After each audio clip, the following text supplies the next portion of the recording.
hold this up, please. I think that would be All right, good. so I'm holding this up here, and we're going to have a nice little discussion. That's at here. my request to have him hold the book, because Zendor the Barbarian. We're here talking with Bruce Benefiel, also known as Zendor the Barbarian. And I'm curious, on the front of that cover, it says the new millennial myth. Yet in the book, there's a paragraph that's italicized that is revealed to you what you are to do with the New World Order. So in my third reading of this book, why you call it a myth when you have been told that you're to bring in the New World Order. So that's real. And why I am doing this interview is because I find your books very real and believable. So how could it be a myth if you were told by someone or some entity that you are to bring in this New World Order? That's a great question, and let me answer it this way. Has it been done before? Has what been done before? Any world order that is in harmony of people and planet? I don't think so. Okay. I don't think so. Even conceiving of that could be called a myth, right? Like Joseph Campbell's, the power of myth. We have a lot of stories that from our history, from various cultures, that have an essence in them of a truth or something that gives us inspiration in life, right? So even though all of this stuff has happened to me, it still is not a reality that one can witness at this point. It's a new millennial myth. It's a possibility that can happen, and evidently is supposed to happen based on what I've been told and what I've experienced. So it's still in that place of possibility, which to me brings about the concept of a myth. It's something that we believe could, it's a story of possibility. Now, whether we can bring that possibility to reality is probably a series of books and experiences, to say the least. To note that, yeah, I had those experiences, and I was told that I'm here to help facilitate a new world order. It will happen in my lifetime. And all of the things that have happened around that, it's fascinating to say the least. So how do you write about that? Yeah, you that's put fine. It to myth. I just tend to read a little bit more than what's there, but when you say Don't myth, we all? and yeah, probably, but because of the experiences that you've had and some entity or person, tell me the circumstances for people that have not read the book. And again, I find the books, there's 2 books, I find them very... Third one coming. Yeah, well, I'm sure. I find them very credible and believable because of the way that you intersperse the personal, your life, your stories. The normal life, yeah. Along with the weird Well, one. it's actually pretty normal. Your life is actually pretty normal as far as your marriage, your divorce, your jobs, your ups, your downs. So, I mean, everybody kind of experiences those. What most people do not experience is...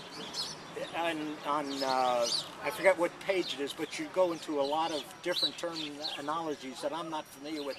OBEs, out-of-body experiences, I'm familiar with, and then there's other mentions also of There's several that most of us will not experience, including out-of-body experiences, which you started experience at age 6. So that's why I find your books very believable. Yeah, 6 is when I first heard the voice out of the night or internally that says, "Hey, you." When you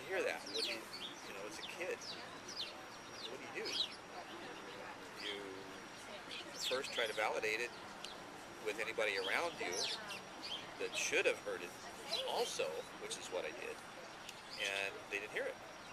So, is that the onset of some psychoses?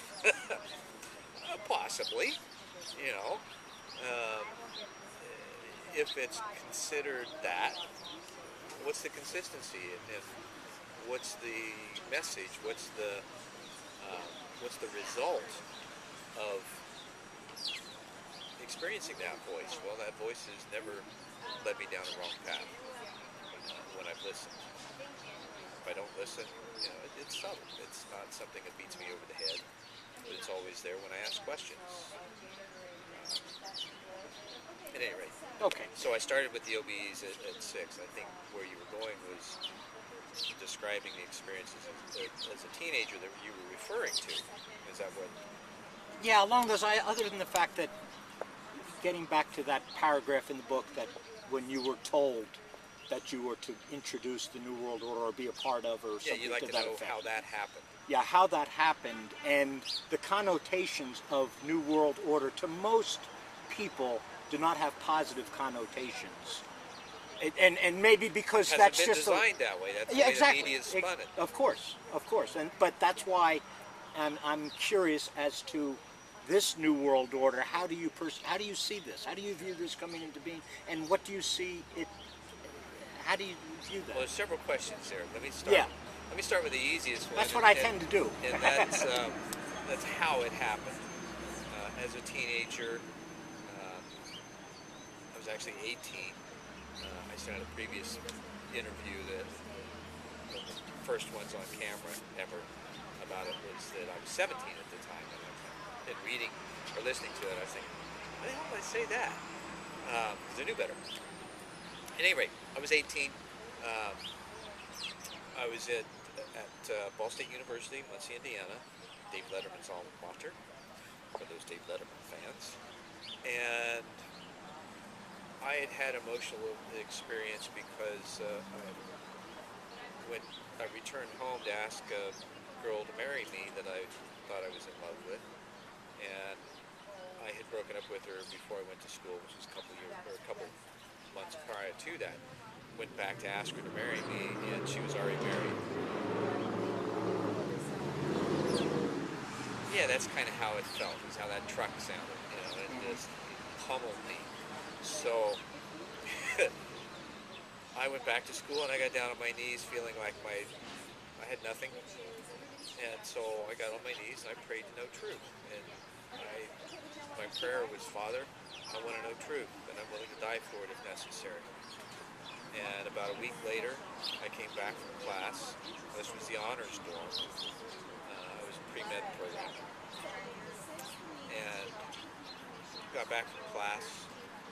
I put on a album by Journey. It was their very first album.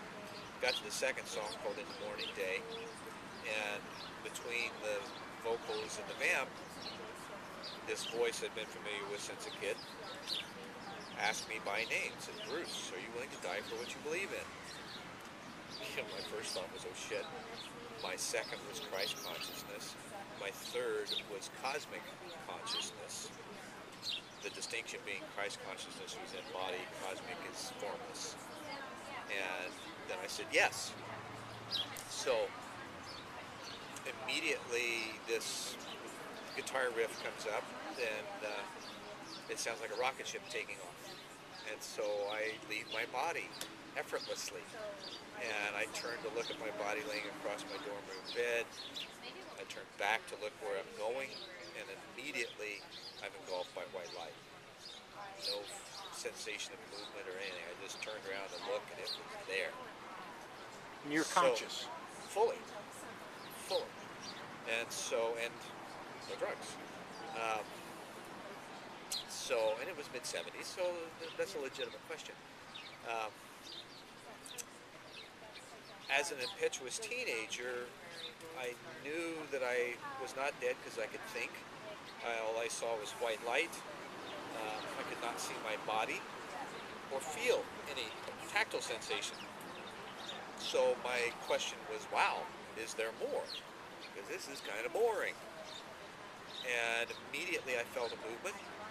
I'm in a different viewpoint, or point of view, in that there's an indigo background now with points of light, almost the opposite of where I was at.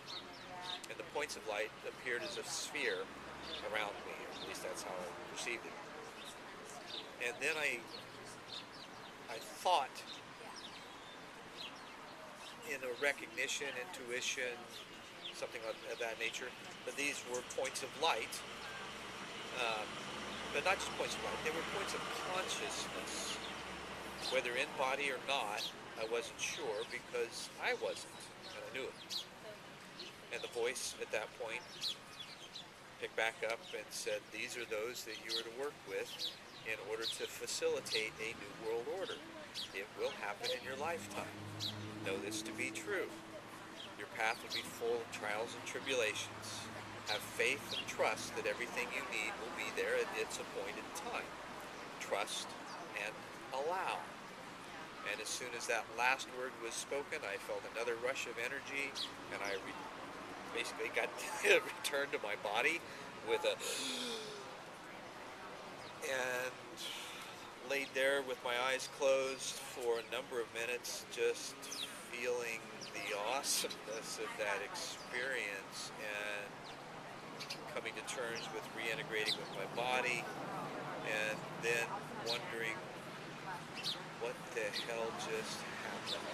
And so shortly thereafter,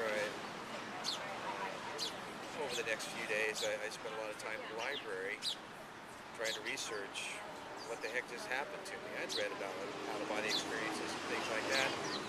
Totally different from what I'd read about, because of what happened, not just in the light, but on the other side of it. I've not heard of anyone like that, so I was just intensely Excuse me curious. just 1 second. Now, you mentioned points of lights in Points this. of light. Points of light. Do you... Yeah, and it's not the Bush points, 1,000 points of light, Right. although maybe it is, and that was But I mean, their way of understanding it. Well, do you think those... I mean, do you see that those points represented something? Each point, did they represent something to you? They were points of consciousness. But Just was like each one differently? You have a point of consciousness Right. in the depths of your being. I have a point of consciousness in the depths of my being. It's that point of light, that fractal of the light that each of us is at our core.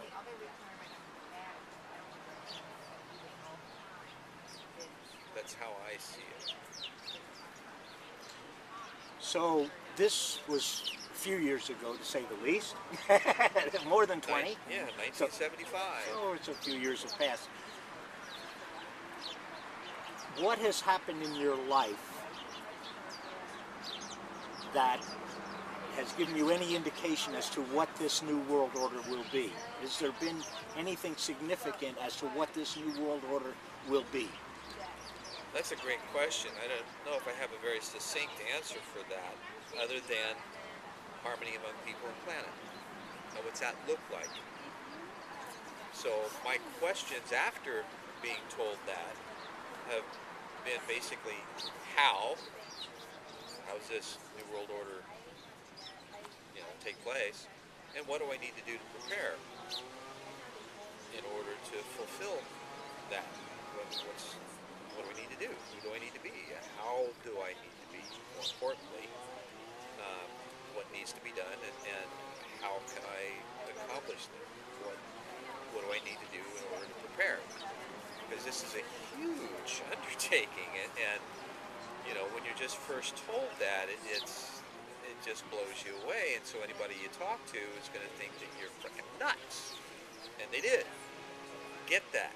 I wrote a piece many years later called The Messy Antic Complex. And I even spoke at the 2010 International Association for Near-Death Studies annual conference. So I'm speaking to a bunch of clinicians now that I had hoped would want to hear what I had to say 37 years prior, or 35 years prior. So it took me 35 years to go from being thought I was nuts to actually having somebody wanting to listen.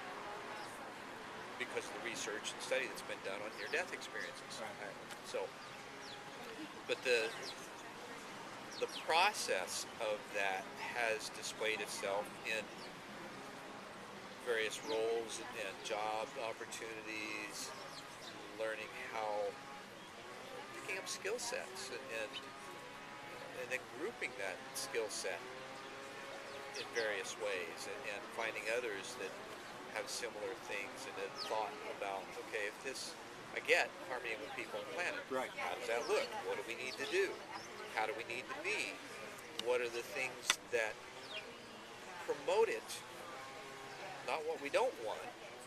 Because if you put the energy into what you don't want, you're going to continue to have what you don't want. So understanding how consciousness works, and some people call it the law of attraction. Okay, that's right. one thing.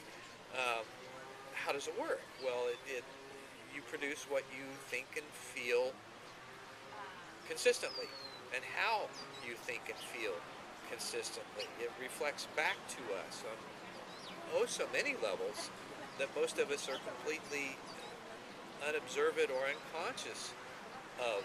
And so when somebody like me comes along and starts asking questions about why you do this, why you do that, you said this, but you did that, and I'm just trying to find the truth of where that person is, myself too, and how we can find this level of commonality so that we might work together somehow, or create something together, or at least have a wonderful discussion of how we can bring this understanding more to light. And that's a huge risk for most people, because we don't like being vulnerable.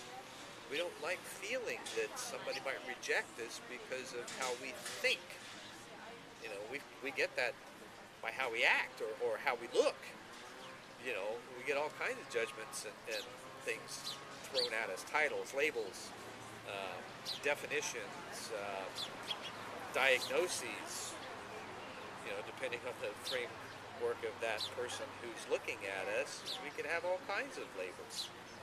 None of them may be true, or all of them may be true. Just so it's understood to the viewers, that I met Bruce about 6 months ago at a meeting that was a positive change or discussion about what can be done in our country, what can be brought about, that was hosted by himself and his wife at his house. And so It was a 99% spring is what the whole thing was called. It was about taking nonviolent political action in order to right the ills that we see currently.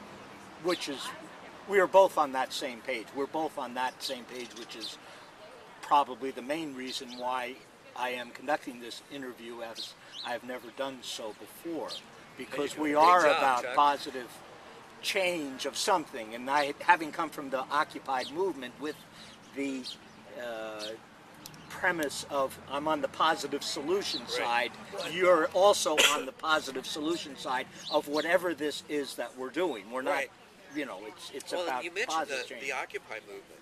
I think from a global consciousness, and we're all talking about this transformation of global consciousness and how this plays on a 30,000-foot view. Okay, so how might that show up?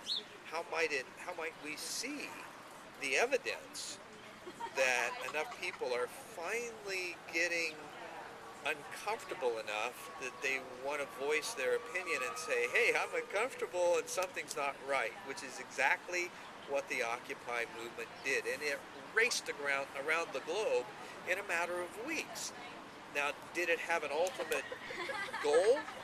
I don't think so. From what I read of the initial development of the Occupy movement, it was simply to state that we're tired of the way things have been. We don't want the status quo anymore because it's not working. Now, in order to agree on that, we had this wave that went around the planet in agreement of that. People standing up and say, hey, we're tired of this crap. What do we, but no answers as to what we can do about it. That takes a lot of effort of people getting together and discussing and getting over their own prejudice and bias and all of those kinds of things. And we all have them. But to come to that point where then people can actually talk about, okay, what can we do locally? What can we do politically in our own cities, towns, states, countries? How do we bring people together to find commonality and to look for solutions that are probably right in front of our faces, but the economy that we engage in generally dictates that we're going to go down a different path because it's been that way for a while. So how do you take a huge river and divert it? Well, things were happening. There was a lot of different opinions in there. In my opinion, it was pure democracy at work, which takes time to mold into an agreeable thing, as opposed to in many of the countries where revolution just happened, people, mass mobs and so forth. Right. We were trying to work, and because we had every form of personnel there, we had doctors and lawyers and people from the streets and every kind of individual there. So it was still, in my opinion, pure democracy at work that got thwarted a little bit too soon. And so it was a very interesting experience, but it still doesn't change the hearts of many people that real change is about. Now, earlier we had a little discussion about about what are the kinds of people. Now, I myself, I happen to be a Christian, okay, and we had some discussions about this. Do you consider yourself in a Christian to discuss with an individual out-of-body experiences, spaceships, Ashtar and Athena, which we'll get to in a minute, and a lot of these different things that most Christians would not even listen to. They would walk away. They would not pick up this book, etc., etc. I believe it's in page 81 of book 1. You say that you find that Christ to be the epitome of all of the learned masters up until this date. To me, that means that he combined everything good and is someone that we, combined with other people, should follow, people that had goodness in their heart. Throwing over the money changer tables good? It wouldn't appear so to some. Right. Right. Okay. So there is that edge that he had that we sometimes don't recognize, but he was never life-threatening. He respected life. He restored life. He, to me, was the epitome of life. And one of the things that we miss oftentimes is the story of his ascension. Well, if that's true, how does that occur? That, he says, listen to my words, you shall not taste death in one part of the Bible. Well, what does that really mean? And is that true? And how might that be displayed? And then he goes on to say, all these things are possible and more if you believe. Well, in seeing or at least understanding that there were witnesses to his ascension. All right, so he took his body with him. How does that happen? Nowadays, with the advent of a new science called the quantum mechanics, quantum physics, we're at least seeing the theories and possibilities of how that might have happened, just from a consciousness perspective. That we are much more than we believe or know ourselves to be. There's multiple planes of consciousness, multiple dimensions, theoretically. I happen to have experienced them, so I know that to be true from a direct experience as opposed to theory. That alone sets Christians on their heels, because most people haven't, whether it's Christian, Muslim, Jewish, whoever it is, without a direct experience, that's a confrontation to your belief system, because you generally allow yourself to experience as much as you truly believe.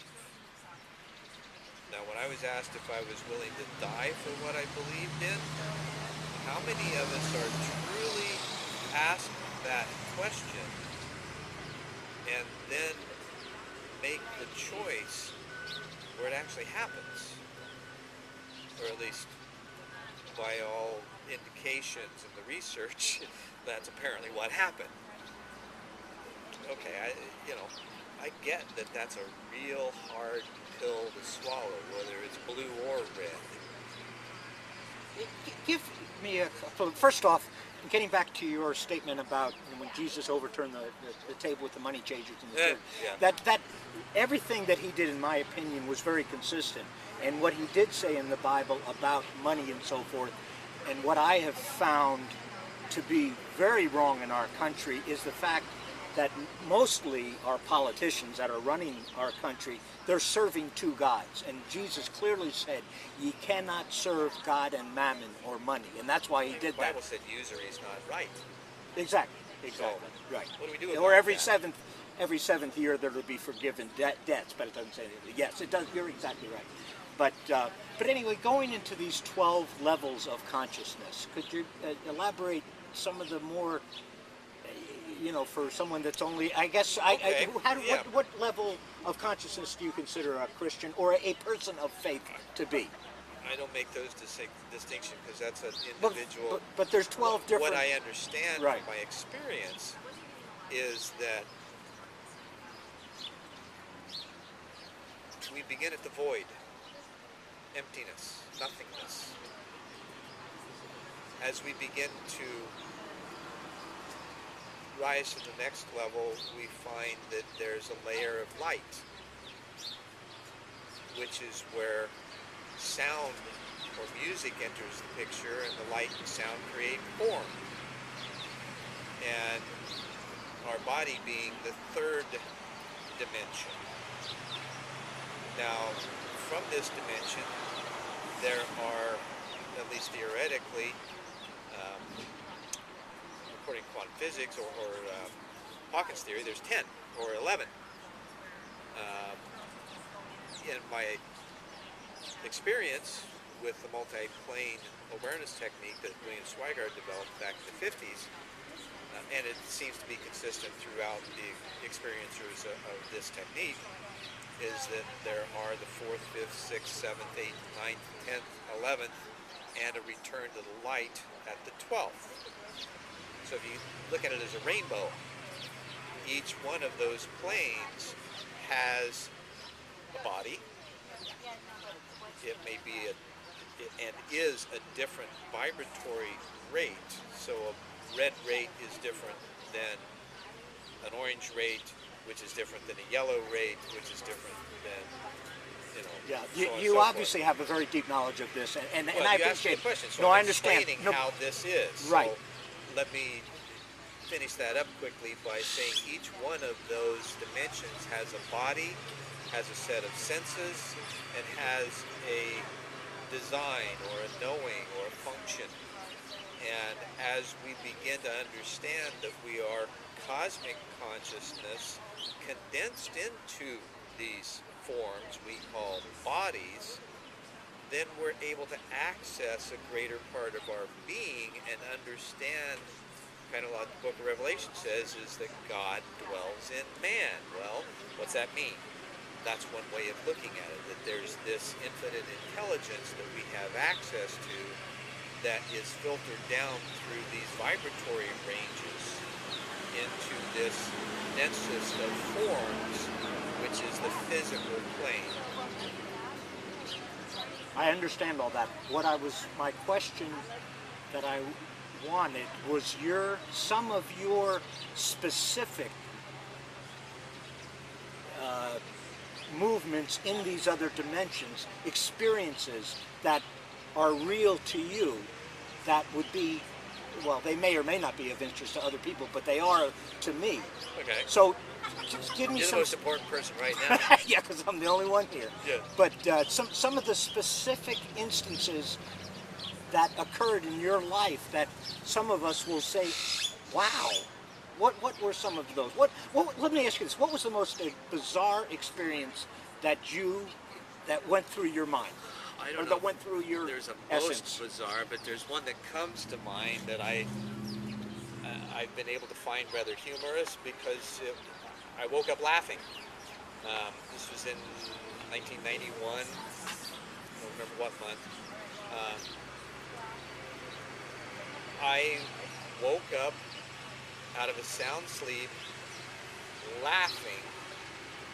I was on a steel gurney in a room with 3 of these almond-eyed, very thin creatures plastered up against the wall, and I'm naked, except the t-shirt. I sleep naked, so having the t-shirt on was kind of bizarre. But there are these electrodes. Too much information. Go ahead. I'm sorry. Well, you asked. No, I know.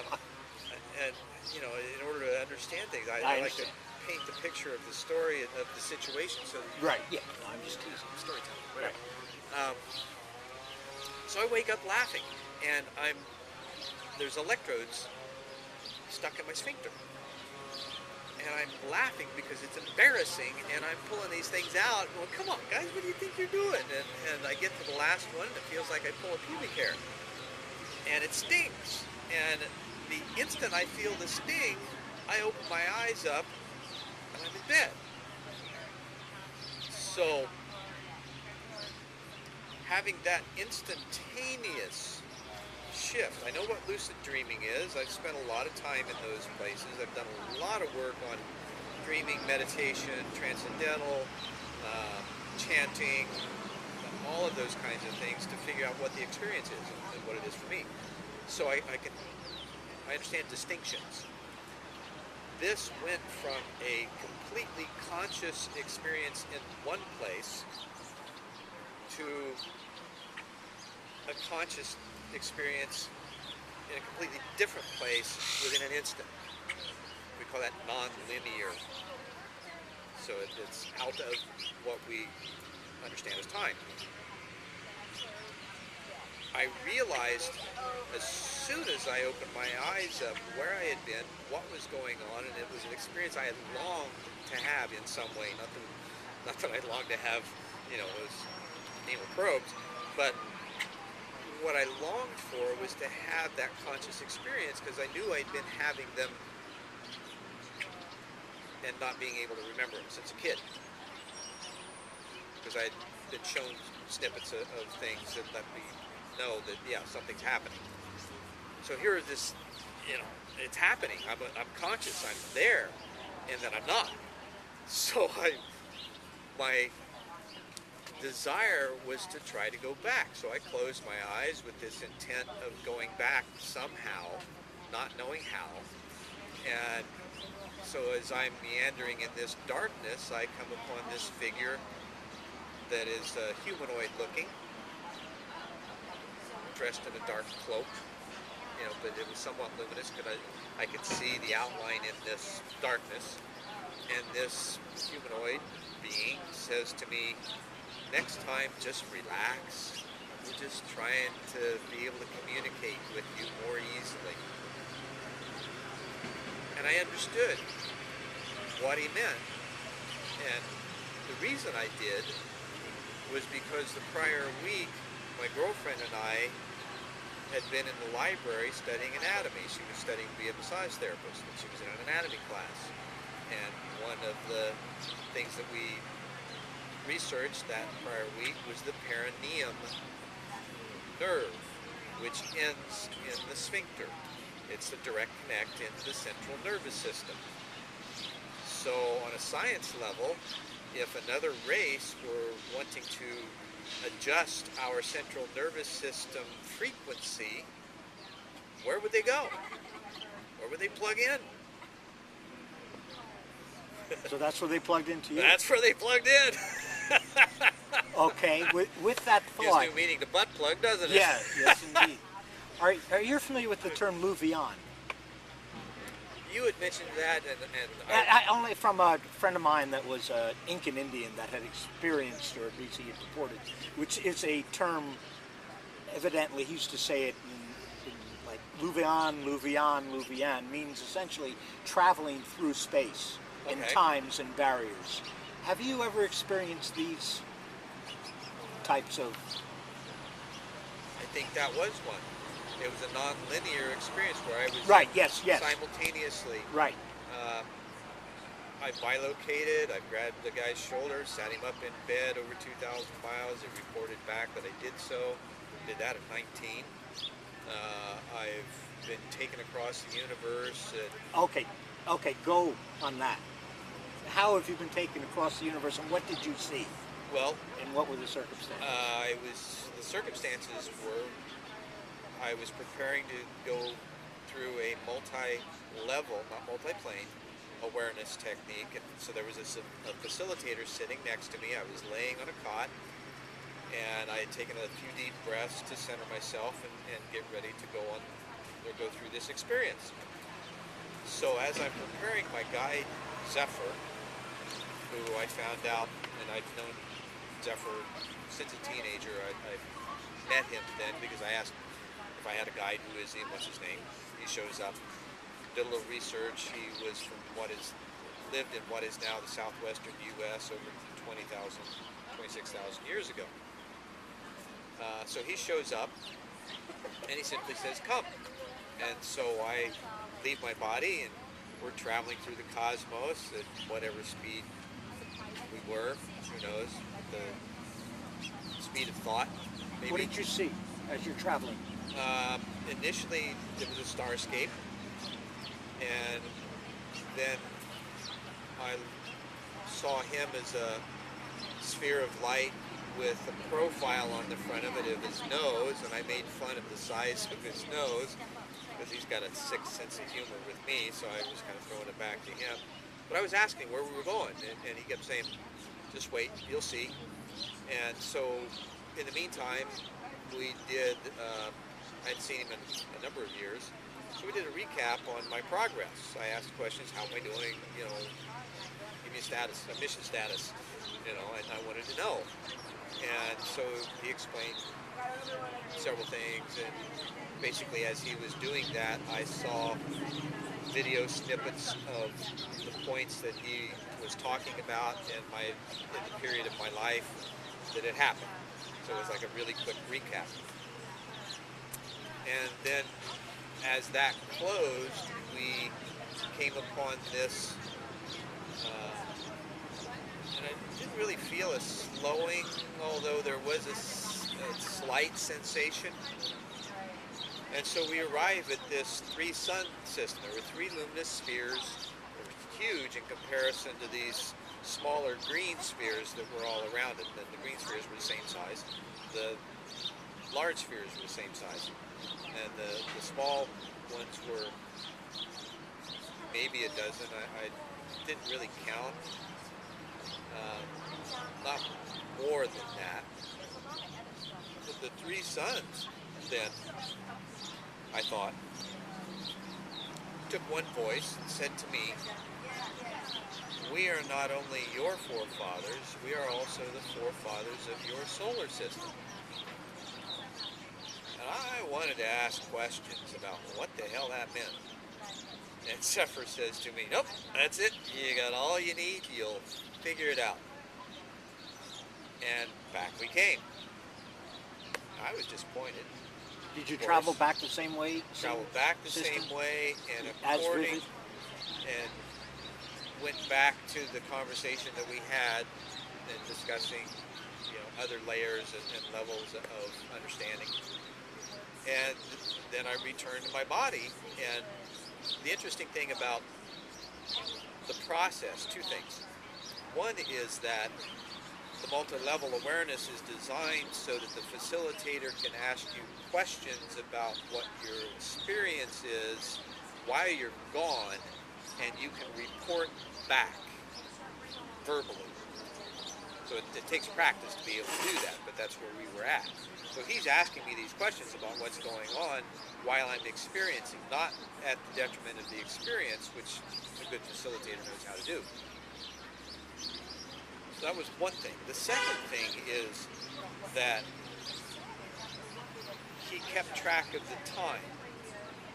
It took us about 8 minutes to get there and about 8 minutes to get back. So I found that interesting. I went on to do some research about the speed of thought. Couldn't find it anywhere with the exception of a book called the Urantia book. And in it, whether it's true or not, I don't know, but it was the only resource I could find that said the speed of thought is 841 trillion miles per second. That's pretty darn quick. So 8 minutes would be in the I don't know if we can even calculate that hundreds high. of trillions of miles, or trillions of miles. Yeah. A lot. Try to figure that one Dang out. far. Further Right. than from Phoenix to Los Angeles. Yeah. Yeah. So, having that kind of experience and then coming back, and it all, the essence of it was in the answer to a question that I had about the Trinity. What it really is. Why do we have it? Where did it come from? Why do we, here in the book of Genesis, God referred to as plural? Why is that? And really, what is the Trinity? Because there's something beyond what we know that I sensed was there, but I didn't know how to frame it. So this gave me that answer. Now, where I went with that was in 1989. So where I went with that over the next couple of decades is to the understanding of if there's an intelligence and it's in those three components, how would it show up? That's the macro. How would it show up on the micro? And to me, the logical explanation of that would be in the proton, electron, and neutron. Because that's what we have as physical substance. There's only one element that's out of that, and that's hydrogen. So I haven't quite figured out what that means. Okay? But it gives us the hydrogen essentially gives us the ocean of emotion that we can navigate our ships with in order to land. Loose metaphor as that may be. Right. With that intelligence beyond our capacity of knowing currently, we're all made up, both you and I, and the physical material world are made up of protons, electrons, and neutrons. Now, where I had been with prior to that in the nature of protons, electrons, and neutrons is understanding that we're carbon-based. Okay. What I mean by that, taking it into that proton, electron, and neutron, there's 6 protons, 6 neutrons, and 6 electrons in the basic carbon atom. So we were told in the book that there is a number of knowledge and wisdom to be understood and interpreted by he who hath understanding. That number being 603 score and 6. So that's 666. It is the number of man. So on a very simplistic level, to me, the truth that reveals makes us all one. We're all carbon-based beings. None of us are any different from that pure physical sense. Now the rest of it is how we've dealt with our perception of truth and responsibility and our fears and all of those kinds of things that have kind of muddied the water. Right. So let me jump to another area just for a second. Okay, in the book you mention interspersed is a couple of instances where you are told, and you've since told me that there's been other times, that you are the son of Ashtar and Athena, which are of the Galactic Command, okay? Which as weird as that may sound, but Gene Roddenberry had something going on. No, but actually it's not as weird as I thought it would be, because I Googled it. And I asked my son, who's a Princeton graduate, and this is what he does. He's into all of this. And he had no idea. So I did Google it, and there's innumerable, I never had heard of those two beings, people, right. Whatever. It's a niche market. Yeah, yeah. So several people have told you that you are a descendant or their son. Yeah.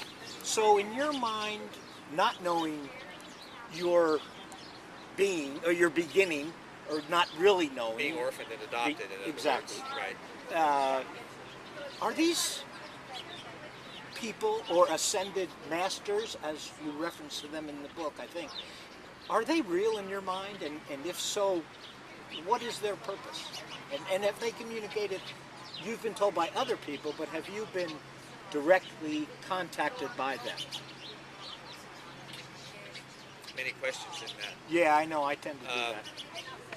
Yes, I've been directly contacted, and I began having experiences of going into an orange cigar-shaped cloud in Indiana when I was 8 years old. I was able to watch myself do that. Excuse me but did those names come up at that time? Ashtar and Athena? Names have really never been necessary. Okay. Right. Because it's all vibration.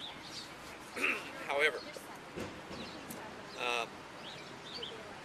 there have been times when the same information has been reflected by others that I received in internal conversations with those that have given me the imagery and the resonance of parental figures that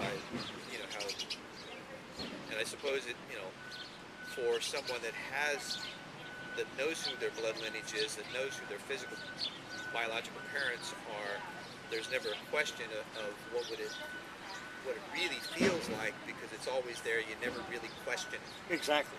Okay.